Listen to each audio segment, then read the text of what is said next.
She had $30 million a year sitting on the table in front of her. And she got up and walked out. Now before you say anything, this wasn't stubbornness, this wasn't ego, and it definitely wasn't some calculated PR move. This was a 21-year-old woman from Manila, ranked 47th in the world, with 0 Grand Slam titles to her name, turning down the single largest endorsement contract in the entire history of tennis. And the reason she walked? It wasn't the money. It wasn't the terms.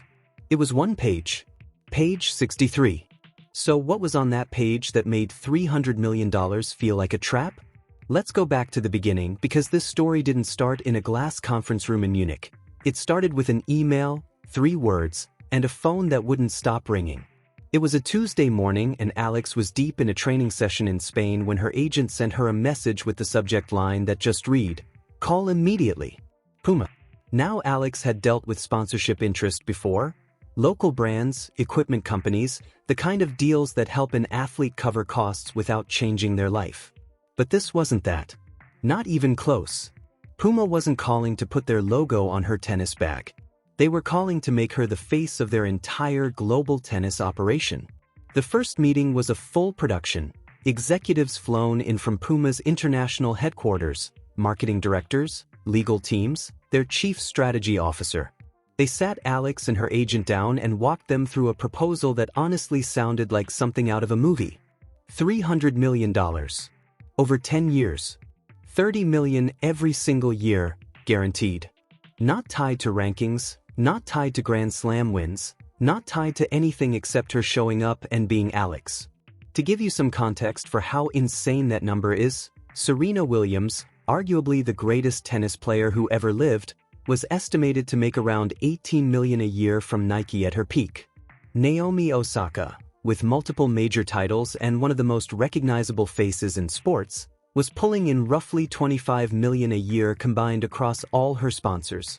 And Roger Federer, 20 Grand Slam titles, decades of dominance, signed a 10-year deal with Uniqlo for $300 million. The same total Puma was offering Alex. Except Federer was a certified legend when he signed that deal. Alex was 21 years old with a career high ranking of 47th. So why her? Puma's executives were very clear about this. Tennis was entering a massive transition. The legends were aging out. The sport needed new faces, new stories, new energy, and more importantly, Puma needed a foothold in Asian markets where tennis was exploding in popularity but where Western brands hadn't built genuine cultural connections. Alex represented something rare, real competitive talent, a personal story that felt deeply human, and an authentic tie to audiences that brands like Puma were spending hundreds of millions trying to reach. They showed her mock-ups of an Eala signature shoe line, apparel collections built around her heritage, marketing campaigns featuring Filipino cultural elements, colorways inspired by her background, billboards planned for Manila, Singapore, Tokyo. Her agent, who had spent 30 years negotiating endorsement deals, later said he'd never seen anything quite like it. And watching Alex's face during that presentation, she was composed, she asked smart questions, she didn't let the number break her poker face, but he could tell she understood exactly what was being offered. $300 million meant her parents could retire that week. Her siblings could pursue any path they wanted, no financial pressure, no limits. She could build tennis academies across the Philippines, fund coaching programs, create real pathways for kids who had talent but zero access to elite training. The Puma executives explained there was one more section to review, something they called the Brand Alignment Protocol, but they said they'd walk through it in detail at the second meeting, scheduled for the following week at Puma's Munich headquarters. Alex flew to Germany. And that's where everything changed. The Munich office was everything you'd expect: sleek glass building, floor-to-ceiling windows overlooking the city, the kind of room designed to make you feel like you've already arrived somewhere important. The first 60 pages of the contract were standard. Payment schedules, image rights, exclusivity clauses, performance bonuses, the legal architecture that surrounds every major endorsement deal. Alex's attorney flagged a few concerns about Puma's level of control over her social media content, but those felt workable. Then they hit page 63. The section was titled Public Conduct and Brand Protection Standards. And the language, carefully written to sound reasonable, was anything but. Alex was prohibited from making any public statements on controversial political or social issues without getting Puma's approval first. She was required to avoid any activism or advocacy that could create negative publicity or brand association risks. And there was a specific clause, written out in contract language, telling her to avoid any commentary about inequality, discrimination, or systemic issues within professional tennis, unless those statements had been pre-approved and aligned with Puma's messaging strategy. Read that again. Puma wasn't just buying her image. They were buying her silence. Alex's attorney stopped reading mid-sentence and looked up. This wasn't standard brand protection. This was a corporation trying to purchase an athlete's voice alongside her name. Puma's lead negotiator had clearly done this before.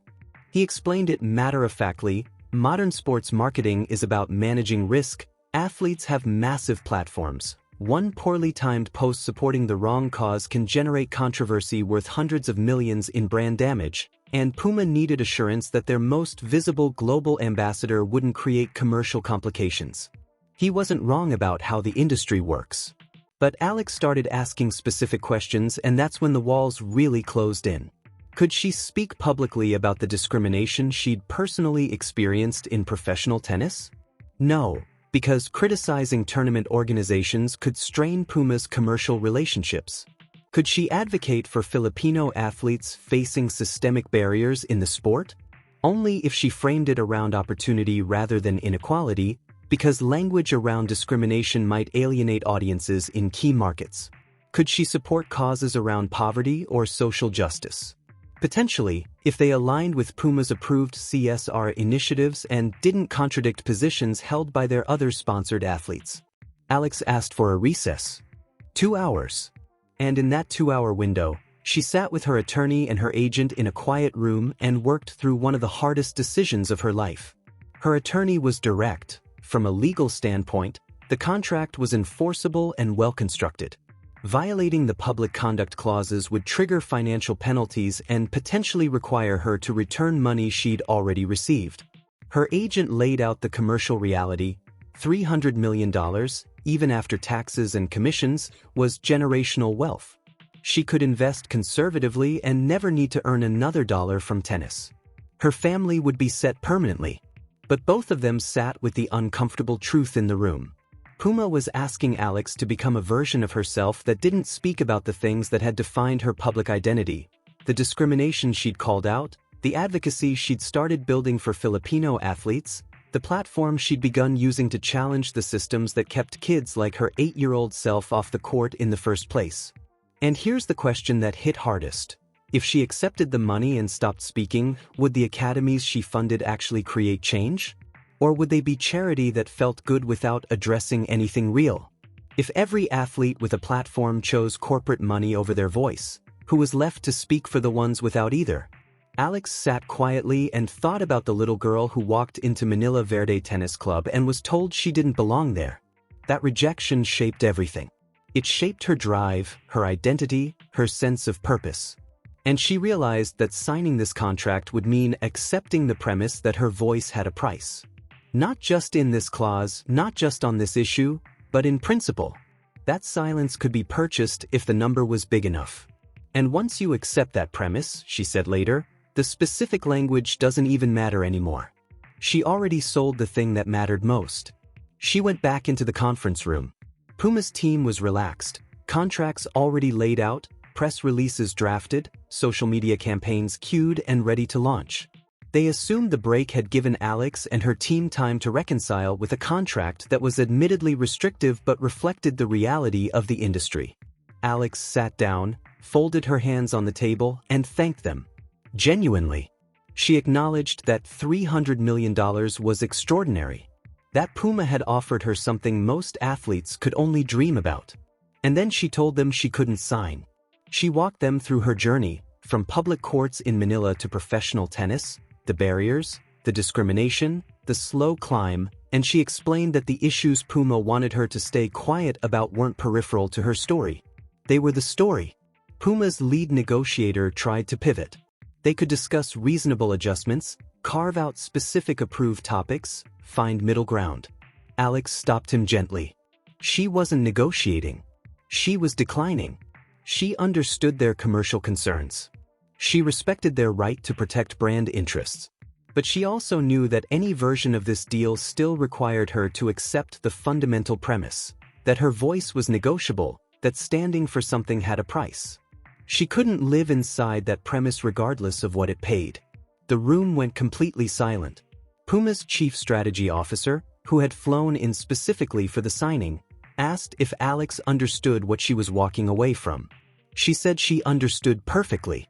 She'd spent those 2 hours calculating exactly what this would cost her. And she'd also realized that some things weren't for sale. She stood up, shook every hand in the room and walked out.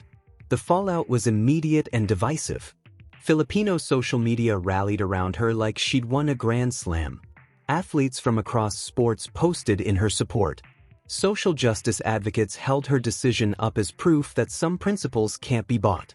But the criticism was just as loud. Sports business analysts called it financially irrational. Some suggested it was a calculated PR move, that turning down $300 million generated more headlines than any endorsement could buy. Veterans quietly pointed out that principles are easier to hold when you're 21 with your whole career ahead of you, not 35 with chronic injuries and a family depending on income that prize money can't guarantee. And the most uncomfortable pushback came from athletes who'd signed similar deals. Athletes who felt Alex's decision was an implicit judgment on everyone who had made a different calculation. 3 months later, Alex was in a budget hotel room the night before a challenger event, calculating whether she could afford a physiotherapist for a shoulder that had been bothering her for weeks. Smaller sponsors had approached her after the Puma story went public, drawn to the authenticity she demonstrated, but their combined offers totaled maybe $2 million a year. Meaningful, but a fraction of what she'd left on the table. Her ranking had plateaued. Financial stress was affecting training quality and tournament selection. The competitive disadvantages that $300 million would have erased overnight were still there, still grinding her down. But something else was happening too. Messages were pouring in from young athletes, especially players from backgrounds like hers, describing how watching Alex make that decision had changed something for them. A 17-year-old Filipino junior player wrote to tell her that she'd nearly quit tennis after experiencing discrimination at an international tournament. She'd stayed silent because her family had sacrificed everything to fund her career and she felt she owed it to them to endure whatever came her way. But after Alex's Puma decision became public, she found the courage to report the discrimination, demand accountability, and keep playing. She thanked Alex for showing her that self-respect was worth more than any opportunity that required abandoning it. Alex kept that letter. She read it again on the hard days, when the financial pressure was suffocating, when she wondered if she'd made the biggest mistake of her life. And the question this whole story forces you to ask isn't whether Alex made the right decision. Reasonable people will disagree on that forever. The real question is what it says about a sports industry where that choice had to be made at all. Where an athlete is offered the wealth of a small nation in exchange for agreeing to stay quiet about the injustices she experienced firsthand. Where corporate interests and athlete voices are treated as competing assets to be negotiated over. Alex didn't turn down $300 million because she didn't want the money. She turned it down because she understood exactly what money like that was designed to buy. And some things she decided weren't hers to sell.